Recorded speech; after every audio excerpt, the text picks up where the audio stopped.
Wow, finally taste అయితే super వచ్చింది.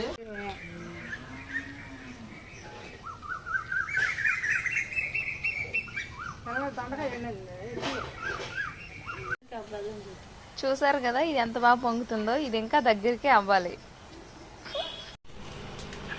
Hi అందరికి, ఎలా ఉన్నారు? మేమైతే సూపర్ గా ఉన్నాం. Welcome to our Ammu with Chetan channel. కొత్తగా ఎవరైనా మన ఛానల్ కి వచ్చి ఉంటే లైక్ చేయండి, షేర్ చేయండి, సబ్స్క్రైబ్ చేయండి, పక్కనే ఉన్న బెల్ ఐకాన్ క్లిక్ చేయండి. ఈ రోజు అయితే విలేజ్ స్టైల్లో చింతపండు పులిహోర ఎలా ఉంటది ఈ వీడియోలో చూసి నేర్చేసుకోండి. అలానే సిటీస్ లో ఉన్న వాళ్ళు విలేజ్ స్టైల్ పులిహోర ఎలా చేయాలో ఈ వీడియోలో చూసి మీరు చేసేయండి. టేస్ట్ ఎలా ఉందో నాకు చెప్పండి. నేను కూడా ఫైనల్ టేస్ట్ ఎలా ఉందో మీకు చెప్పేస్తా. ఇదేంటా ఇంత రెడ్గా ఉందని అనుకోవద్దు. ఇదేంటంటే రైస్ వండేటప్పుడు అందులో పసుపు వేసేసాం, సో అంత కలర్ గా ఉంది. తర్వాత ఇందులో చింతపండు పులుపు నిమ్మరసం వేసాక ఇంకా టోటల్ లైట్ ఎల్లో కలర్ లో వచ్చేస్తుంది. ఓకే, వీడియో స్కిప్ చేయకుండా టోటల్ మొత్తం చూసేయండి. ఓకే, మళ్ళీ కలుద్దాం. రైస్ మనం వండాక ఇలా ఉండిపోద్ది కదా, ఉండలా. ఇది ఇలా ఉంటే ఇంకా పులుపు అదేం పట్టదు. సో దీన్ని ఇలాగా మొత్తం ఫ్రీగా వండలన్నీ ఇలా విప్పేసుకుంటే పులుపు అనేది బాగా పడుతుంది. ఓకేనా?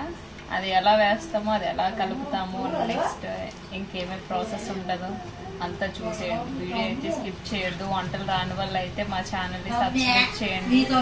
ఇంకా మీకు కొత్త కొత్త వెరైటీస్ అన్ని షేర్ చేస్తాం. కాకపోతే కొంచెం టైం పడుతుంది, అంతవరకు వెయిట్ చేయండి. చూసారు గాయస్, ఇప్పుడు ఇది మొత్తం మిక్స్ చేయడమే. ఒకసారి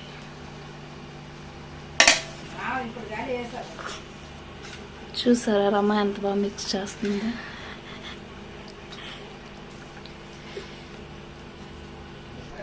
చూసారా, ఇది ఎక్కువగా మిక్స్ చేయకూడదు. ఒకసారి తర్వాత పోపు వేసినప్పుడు చేస్తాం కదా, ఎక్కువగా అలా మిక్స్ చేయకూడదు. ఎందుకంటే మనం నెక్స్ట్ పోపు వేసుకునేటప్పుడు ఆయిల్ చాలకపోతే వేసుకునేటప్పుడు సో అప్పుడు కూడా మిక్స్ చేయాలి కదా. సో అన్నిసార్లు మిక్స్ చేస్తే మెత్తగా అయిపోద్ది. సో ఇలా నార్మల్గా ఇది కలిసేటట్టు కొంచెం కొంచెం ఇలా కలిపేసుకుంటే సరిపోద్ది. అయిపోయింది. చూడండి ఫ్రెండ్స్, ఫస్ట్ అయితే కళాయి పెట్టేసుకున్నాం. ఇంకా పలుకులు అయితే లైట్ గా డ్రై అయ్యే వరకు అలా వేపాలి. వేపిన తర్వాత చూడండి పోపులు అయితే ఇంకా అన్ని రెడీ చేసేసుకున్నాం. సో అవి లైట్ గా డ్రై అయినప్పుడు ఇవన్నీ వేసుకొని వేగించుకోవాలి.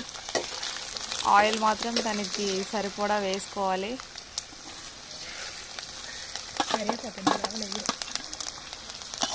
చూడండి మా మమ్మీ చెప్తుంది ఏంటేంటి వెయ్యాలో ఏంటేంటి వేయకూడదు. సో మీకు కూడా తెలియకపోతే వీడియో చూసి మీరు కూడా తెలిసేసుకోండి.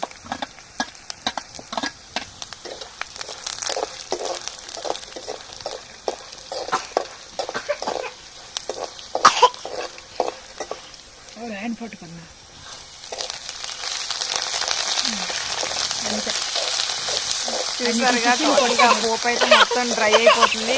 ఓకే, చేతన అయితే ఇంకేడుస్తున్నాడు. నెక్స్ట్ వీడియోలో కలుద్దాం. చూసారు ఫ్రెండ్స్, పోపు అయితే రెడీ అయిపోయింది.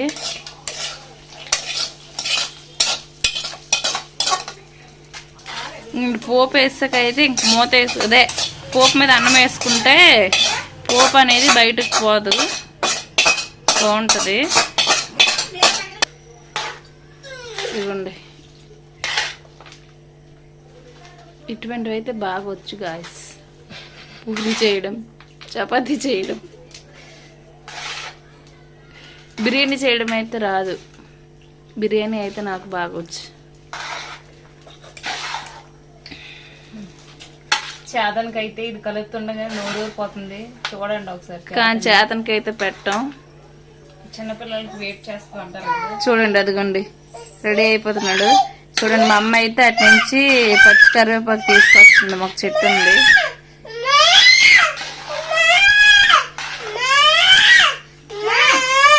ఇదిగోండి, ఇప్పుడే ఫ్రెష్ కరివేపాకు తీసుకొచ్చాం మా చెట్టు నుంచి. మాకు ఒక చెట్టు కాదు, 3 ఉన్నాయి.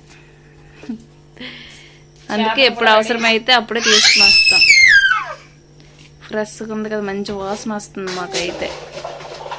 బాగుంటుంది అనేసి అయితే ఇప్పుడే వేసి ఫస్ట్ పోపు కూడా వేసినట్టుగా ఉంది కదా. నేను కాయలు వాళ్ళండి.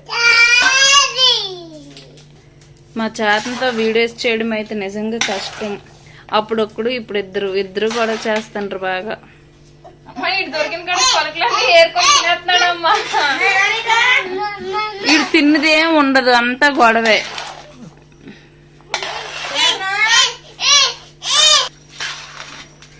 మొత్తానికి అయితే రెడీ అయిపోయింది. ఇగోండి కరెక్ట్గా 5 minutesకి అయిపోయింది. ఓకే నమ్మకాయ ఒకటి పిండేద్దాం. ఫైనల్గా అయితే చింతపండుతో పులిహోర తయారు చేయడం ఫైనల్గా అయిపోయింది. సో మీరు కూడా మీ ఇంట్లో నిమ్మకాయ లేకపోయినా పర్లేదు, చింతపండుతో ఎలా పులిహోర చేయాలో ఈ వీడియోని సేవ్ చేసుకొని ఉంచుకోండి, మీకు యూజ్ అవుతుంది.